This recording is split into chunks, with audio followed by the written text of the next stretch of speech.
Smart 24, driving business.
A warm welcome to you, tuned in to Smart 24 TV. This is Business Today, a bulletin where we bring you the latest business news within the region. My name is NAHABWE with Winnie Wiyinza Nakauchu, sign language interpretation. In our first story tonight, let's look at the annual headline inflation. Comparatively to the year that ended in November 2022, Uganda's annual inflation rate as assessed by the Consumer Price Index was at 10.2% as opposed to 10.6%. This was mostly caused by the rise in commodity prices and a core inflation, which was 8.4%, and the energy, fuel, as well as utility inflation, which was at 10.6%. The year ending in December 2022. Let's have a look. Food crops, energy, fuel and utilities were the main sources of inflation in Uganda in 2022 as a result of fluctuating prices for products and services and liquid energy, respectively. Energy, fuel and utility inflation in December 2021 was 3.2% compared to 10.2% in December 2022 and 3.2% in December 2021, respectively. Petrol was registered at 19.2% to 22.0% in the year 2022. Diesel at 20.7% to 36.1%, kerosene at 4.2% to 45.4%, charcoal at negative 6.5% to 12.2%, whereas food crops and related items inflation registered 2.8% in 2021 to 29.4% in 2022, which exposed some regions of Uganda to food insecurity. Matoke bunch registered 28.7% in December 2021 to 77.9% in December 2022. Beans at negative 15.6% to 30.2%. Whole cassava at 1.8% to 74.7%. And Irish potatoes at 1.9% to 35.6%. Director of Economic Statistics Lubega discusses why it is unwise to predict the costs of other goods in connection to fuel prices. It is very, very hard because if you speculate that since petrol is coming down, petrol can come down, but the food is not available. So the inflation will not come down. Other than the transport, the petrol, there are other factors that will influence this inflation. And so I wouldn't want us to speculate that since the prices of fuel is coming down, then we should be speculative and say that the inflation will come down. No, because it is not the only driver of the inflation. As commodity prices remained high, Uganda's inflationary pressures impacted the supply and demand for various retail commodities. In comparison, the national average retail prices of selected goods measured in units from 2021 to 2022 December, the average price of 1 kilogram of matoke was 770 Ugandan shillings in 2021 December, which increased to 1,292 Ugandan shillings. 1 kilogram of fresh cassava was at 644 to 1,100 2,119. 1 kilogram of cassava flour at 1,576 to 2,779. 1 kilogram of maize flour at 2,160 to 3,977. A kilogram of fresh beans at 4,252 to 5,243. A kilogram of tomatoes at 1,584 to 2,307. A kilogram of passion fruits at 5,540 to 6,660. A liter of petrol at 4,499 to 5,532. A liter of diesel at 4,061 to 5,505. And a liter of paraffin at 3,196 to 4,600. The restaurants, even transport, the moment there is an effect in the transport. So these are kind of interlinked. The influence in the food prices will also influence the other components of the inflation. And that one, yes, I agree. The annual headline inflation by income groups and geographical areas revealed that Fort Portal registered the highest inflation of 13.2%, and the second highest inflation was registered in Arua at 12.4%, and Kampala High Income registered the least annual inflation with 8.6%. Bronia Katsime, Smart 24 TV, Business Today. Away from that, the Electricity Tariff Code regulations of 2003 calls for transparency in the tariff review process. The electricity weighted average tariff has been reduced by 1.2 efforts of progressive gradual end-user tariffs, reduction to support and industrialization for social economic transformation and improved welfare of the society. Let's have a look. In an annual attempt to facilitate transmission and distribution of electricity, the government works to lower electricity tariffs. Additionally, it exhorts the populace to take advantage of this chance and aid the government in expanding the power supply system to support the nation's socio-economic transformation. A 1.2% reduction as a tariff reduction is something to congratulate ourselves about. Slowly but sure, we shall attain the tariff that we feel will cause production affordable, and therefore all of us will benefit. In addition to the end-user tariffs for 2023, the electricity subsector has operationalized the Electricity Amendment Act 2022. The amendment has provisions on payment royalties, private investment in transmission segment, and direct purchase of electricity. Started on operationalization of the Electricity Amendment Act of 2022. Many of you were in Parliament when this bill was passed into law, and on the 15th of May of this year, His Excellency the President of the Republic of Uganda assented to this bill, to this act. Moving forward, government is accelerating electricity access to 80% by 2070 as per Vision 2040 and NDP3. This provision involves hybrid consumer connection financing framework, get access to power supply countrywide, energy access scale-up project, commissioning of the 600 megawatts Karuma hydropower plant, host of the Independent Regulatory Board of the Eastern Africa Power Pool, and establishing up-country regional offices by the Electricity Regulatory Authority. And under this framework, the government has reduced the cost of no-poll new customer connection from 720,883 Ugandan shillings to 470,000 Ugandan shillings through a subsidy of 250,883 Ugandan shillings for each no-poll connection. This is a subsidy. Emitwala 25 bedu. You are not going to pay that. As if that's not enough, the government of Uganda, through Uganda Development Bank, has provided a credit line of 270,000 Ugandan shillings. Credit line, which will not attract interest. No interest rate attracted.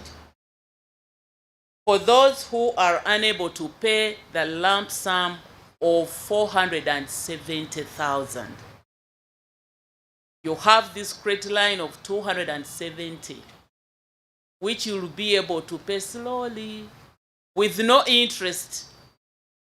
That leaves you with 200,000 shillings that you are supposed to look for and pay upfront.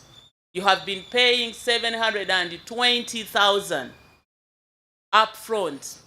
Now you are going to pay 200,000 upfront. Electricity end-user retail tariffs, which serve as the rates for the first quarter of 2023, January to March, and the setting of these rates give the general public the chance to boost consumption and output. It involves stepping up oversight of authorized energy service providers with regard to the caliber and dependability of the power supply.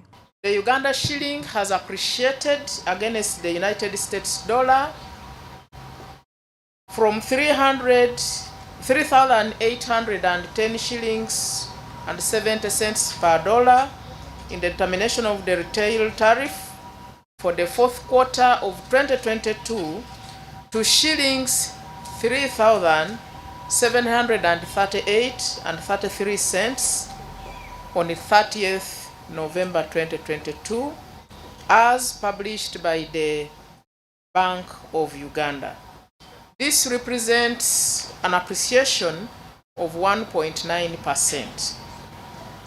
The second assumption is that with effect from April 2023, Uganda Electricity Generation Company Limited will assume the operation of Narubale and Kira hydropower complex.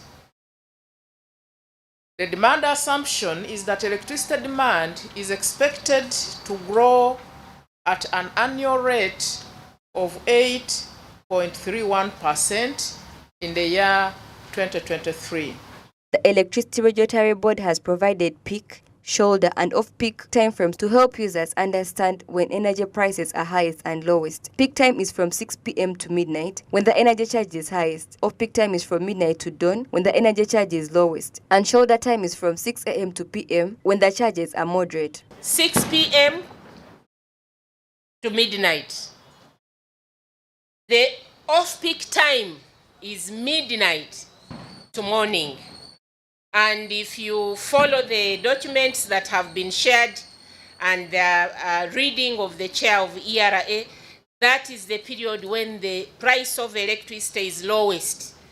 And I remember she read 214 shillings as compared to the 808.9, which is the average for the domestic. The weighted average tariff will be reduced by 1.2%, supporting a gradual industrialization of end users and increasing production capacity to maintain monthly billing invoices without compromising the financial viability of the electricity supply industry. According to authority, the quarterly tariff charge methodology, 2023 base tariffs are subject to quarterly adjustment. As a facilitator of industrialization for social and economic development, this goal of lowering the end user tariffs continues to be a major objective of the nation. Mathani Msima, Smart 24 TV, Business Today.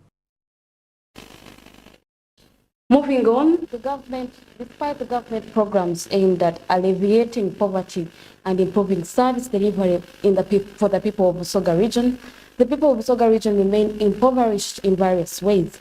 As a result, community leaders have begun to educate rural communities in Busoga sub-region about investing in circles, and so far 10,300 people have been recruited. Naomi Mutumba reports. Many Ugandans continue to lack access to financial services such as savings and credit. According to Sinovate Uganda's Limited FinCorp 2021 Uganda report, access to financial services for the 18 and above year-old population has increased from 57% in 2020 to 72% in 2021. However, a sizable proportion of Ugandans, particularly in rural areas, remain financially excluded and underserved. As a result, community leaders have begun to educate rural communities in the Busoga sub-region about investing and saving through SACCOs. So far, 10,300 people have been recruited. Our main focus is to focus on these people below the pyramid. They are neglected. They don't have such opportunities. They don't get so much of that opportunities. They are in villages, no one reach out to them. but people who are getting such opportunities are in Kampala and urban centers. 10,300 members all over Busoga sub-region and beyond. The main objective we are carrying in this association, we are on fighting against poverty, ignorance and disease. But some of the objectives we are running in this association, sensitizing our members about the model farming and saving. So right now, we are encouraging our members to save what we named save for investment. What we need in this objective, we need our member to have a saving culture in their spirit so that they save. That money will be invested in what they want to do. This will be accomplished by meeting with several village circles and cooperatives to identify needs and provide solutions. Members of these villages have so far been able to invest in farming practices. Several circles, several cooperatives, and several groups around. So we shall meet them, we shall know what they are doing, we shall air out what they are doing, and we shall give advice. Then we shall go and look for those cooperative companies. Right now we have our members who have done a very good project like goat rearing, passion fruit farming, banana plantation, and so on. So we shall start with those people who are showing seriousness in farming and making project with a bigger vision. With the latest technological trends, particularly in terms of money transfer and saving, communities have been equipped with knowledge on how to upgrade their saving system. It is the solution to our people because it is the easiest form of transfer of money that these circles can actually engage in. These people, they do analog way of saving and analog way of investment, having a kasua, you know a kasua, a kapot somewhere, putting chikumi. So we want to get them from that situation into a situation that can help them to engage into saving on a financial institution. Supporting SACCOs and other community-based savings and credit organizations is critical for bringing financial services closer to rural residents. This will be further facilitated by the implementation of relevant policies and regulations, as well as the presence of strong apex bodies that support the development of sustainable SACCOs. Naomi Mtumba, Smart 24 TV, Business Today. In an effort to combat corruption, the Inspectorate of Government plans to display a shame list of corrupt officials by February next year. However, lawmakers think that this will only work in societies where they respect governance and culture norms, but won't work here. Samla Hanifa has details of this report. The Inspectorate alone recovered 30 billion shillings this year and detained 50 public employees, largely chief administration officers, as part of a government-wide effort to collect shillings 100 billion from corrupt officials. Out of 86 prosecution cases, 34 convictions have been obtained by the Inspectorate. A list of dishonest public officials will be made public by the Inspectorate of Government in February of 2023. The list will include involved officials as well as those who have disregarded Inspectorate of Government recommendations or court orders resulting from corruption and abuse of office instances. First of all, I needed to appreciate the IGG step taken. It would work more better, and it would only work to those people and to the country that is respectful to the culture, to the values, to the norms, to the discipline, and to the constitution and the rule of law. Unlike Uganda is a contrary country where even the corrupt officials no longer get ashamed, but they only ashame the public. So mere naming someone who is non-respondent to the principles of discipline cannot get ashamed. Must be culprits must be indicted seriously with serious very punitive arrangement, sanctions, not naming and shaming. I believe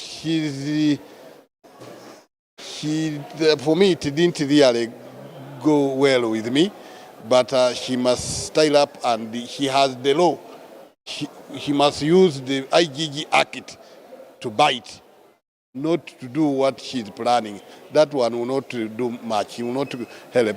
Ghana thieves are corruption. It's because they call this corruption, but this is robbery, safety, and it's done by educated people.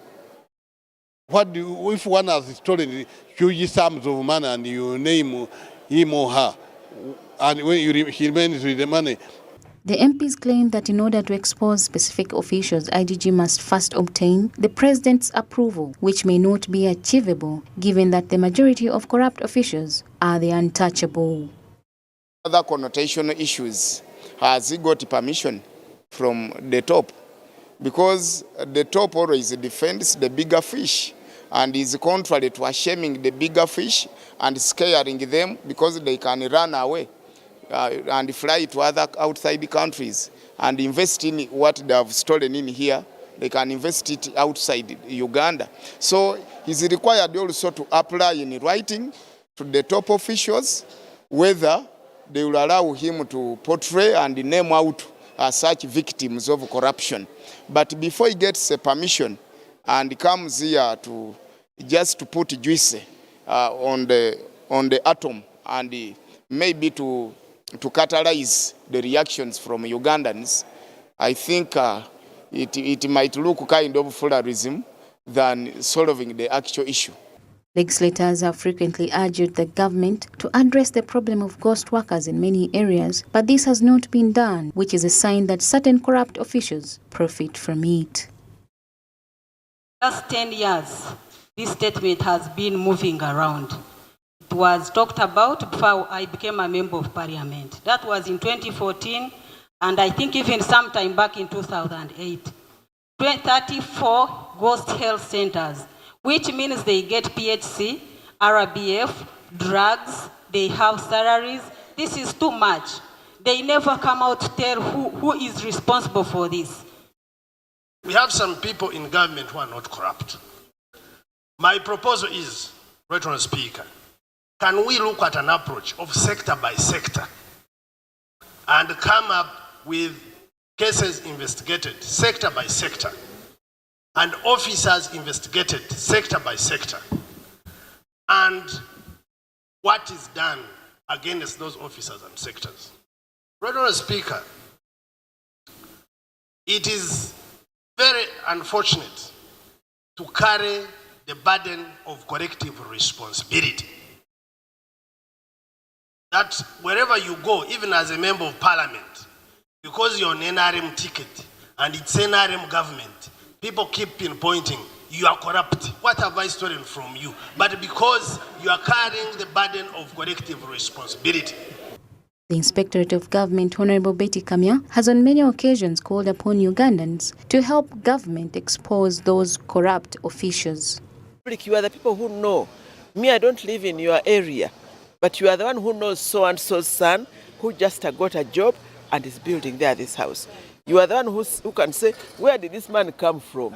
Your neighbor just came, bought land, bought a house. What does he do? He works in the ministry, in government. Then you report. It has to be a national effort to stop this corruption. According to the 2021 Corruption Perceptions Index reported by Transparency International, Uganda is the 144th least corrupt nation out of the 180 countries. Samlanifa, Smart 24 TV, Business Today. Now, according to the Tanzania Meat Board, the rise of poultry producers is the main cause of the market's increase of the supply of birds. This has led to a sharp decline in pricing. Dr. Daniel Mosh, the registrar, stated that the information gathered from the poultry sector stakeholders revealed that the large supply of poultry meat would rather than the imports is to blame for the market's price fall. The registrar stated that the previous seasons had not been favorable for the farmers due to a rapid decline in pricing caused by the increased availability of birds on the market. Experience has shown that most poultry farmers aim a higher demand during the holiday season. Investments in cutting-edge slaughterhouses with cold storage facilities are required, especially when the price of poultry meat is low due to a surplus of the flesh. In order to minimize losses, poultry farmers are being forced to sell their birds for low prices, especially when it is already time for harvest. The purpose of the TMB survey was to examine the availability of poultry meat, imported meat, the typical farmers' pricing, and the market prices. The TMB survey revealed no imported chicken meat on the market, and the price for each bird from the poultry farmers ranging from 5,800 to 8,000 shillings. In accordance with the Chicken Development Roadmap of 2017-2018, 2021-2022, the chicken industry will be largely efficient and commercially run, both in the commercial and household operations, using improved and highly productive breeds to ensure household food security and higher incomes. It will have significantly contributed to achieving national all-meat food security, higher national income, and the environment conservation while being resilient to climate change. Through the improved traditional family chicken, tropical improved chicken, and extended specialized or commercial chicken with layers and broilers systems, the overall goal was to enhance annual chicken meat production about eightfold from 6,800 to 465,600 tons, and egg production from around 3 to 4.2 billion by the end of years 2021 and 2022. The investment in chicken is primarily intended to grow a large number of broilers and enhance family chicken in order to produce enough to close the consumption and production deficits. Additionally, it is anticipated that the increase in chicken meat would help to close the gap between meat production and consumption. NAHABWE, Smart 24 TV, Business Today. Today we'll now take a short break, but we'll return with more. Don't go away.